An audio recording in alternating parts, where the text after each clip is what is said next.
Hey, what's up, everybody? It's Valar. Hope everybody's doing awesome. This video will be on Royal Huntsman. So, without further ado, here we go.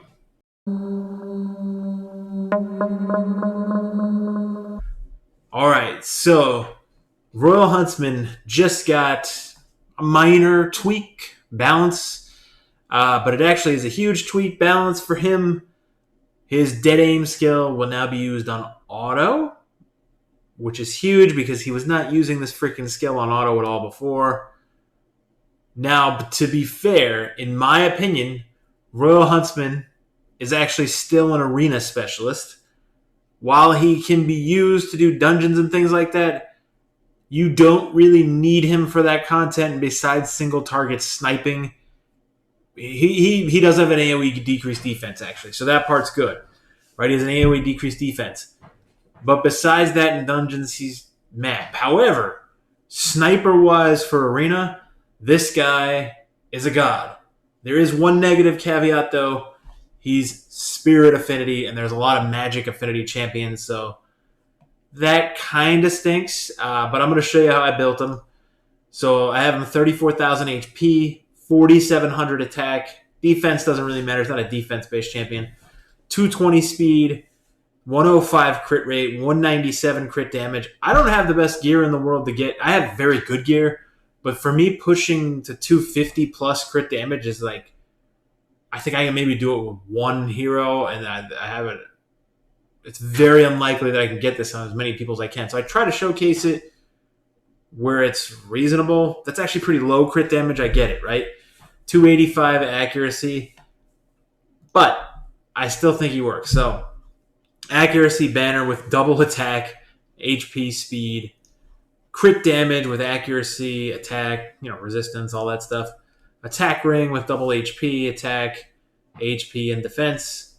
And then 4 pieces of cruel. If you can get him in 6 pieces of cruel, that's cool too. Because his A3, I'll show you, it doesn't need to have the ignore defense, but the other skills will benefit from that. So, speed with triple crit rate on these boots is pretty damn nice boots right there. Look at this freaking piece, actually. It's one of my few quad rolls. That's why it has a lot of accuracy. I don't even have that many attack chest pieces. I feel like I've sold too many attack chest pieces, actually. Attack percent chest pieces. So this one's got defense on it, but hey, crit rate. But it rolled a quad accuracy. So pretty funny. I more than likely won't keep this on him because I put it on someone where accuracy is more important, even though it is important on him. Crit damage with crit rate and speed. Accuracy, pretty nice gloves. Crit rate, resistance, accuracy, speed. Crit rate, attacks, well, the defense don't matter. And then speed on the helm. And then on the weapon, crit rate, speed, attack, crit damage. So, pretty nice. Now, his skills, what's this guy do? Well, it's pretty straightforward, actually, right? He's got a one-hitter that places increased attack on this champion for 2 turns if the attack is critical.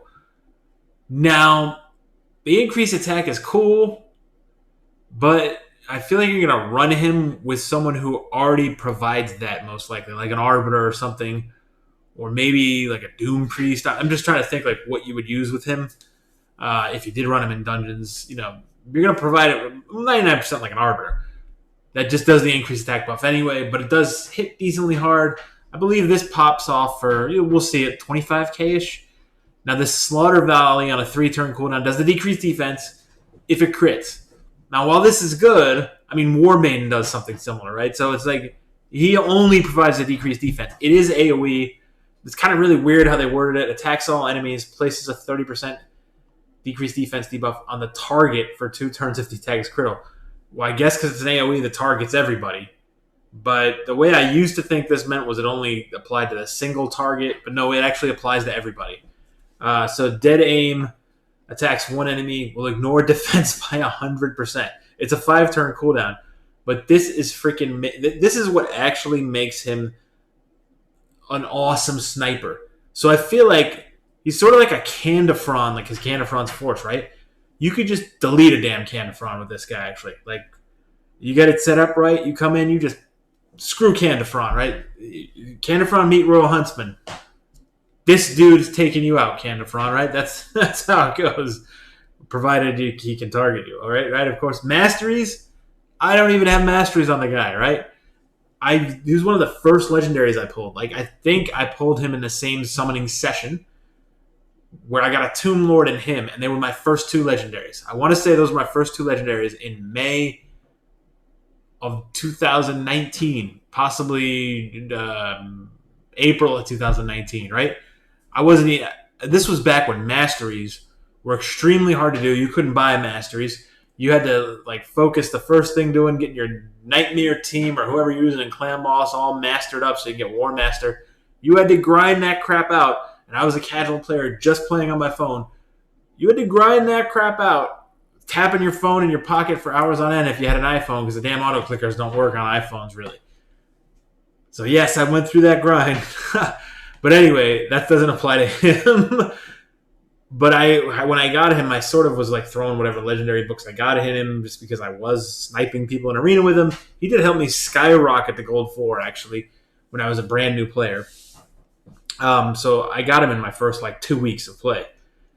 Crit damage, crit rate. You could literally not put any Masteries on him running like this. Now, you get the Helm Smasher. Potentially, the way I have him built, I'd probably want to get Flawless Execution to get the extra 20% crit damage. And then that would be the most ideal. And I don't even know what the hell I was doing over here. Like, this doesn't matter. I guess, whatever. If you're going to go down here, go accuracy tree. Really, the offense tree is the main thing with this guy. As he's an arena specialist, that is where I'm going to showcase him, right? So we're going to try to see this. I mean, some of these teams are actually fairly easy, so it's not necessarily like not that fair, but let's look. We'll look for a couple teams that aren't so easy after this too. So let's get the decreased defenses and weaken up. Now, he already ignores 100% of defense. So she's defensive based, right? He's support based, actually. Now I could go in and try to delete, even though it's negative affinity. Problem is we can get a weak hit right here, right? So that's the problem with a lot of magic affinity people here. But she's defense based. Let's actually go with her to see what his maximum damage will be. We'll get this Sepulcher down. I want to see what this does. 174. Pretty nice. We got the revives right away.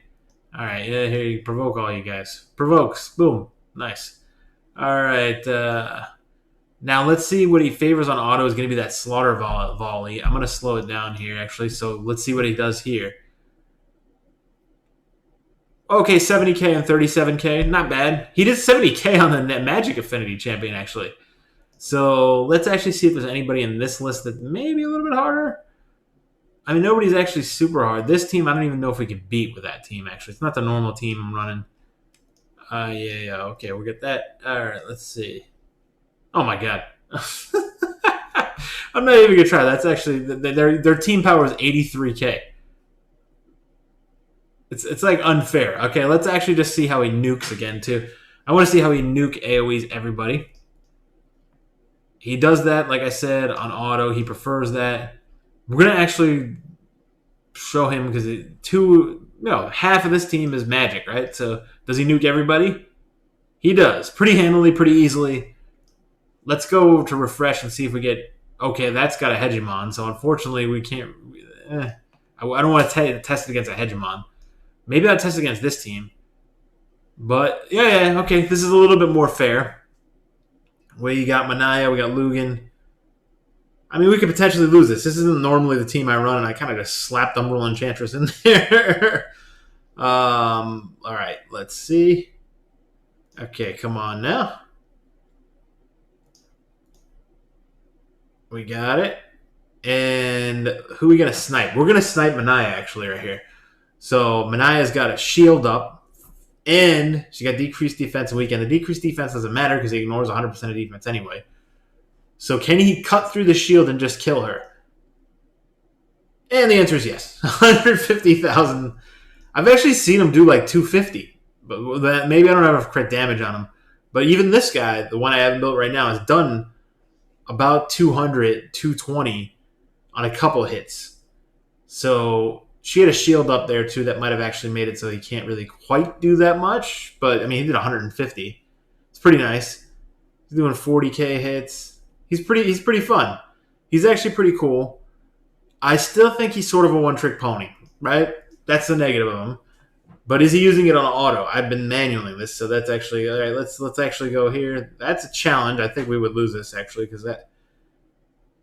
Let's just do it. Hopefully, if the arbiter is faster, we're gonna lose. I mean, it's just yeah. Okay, this is over. I mean, maybe not. Maybe we get lucky. I mean, let's see. Okay.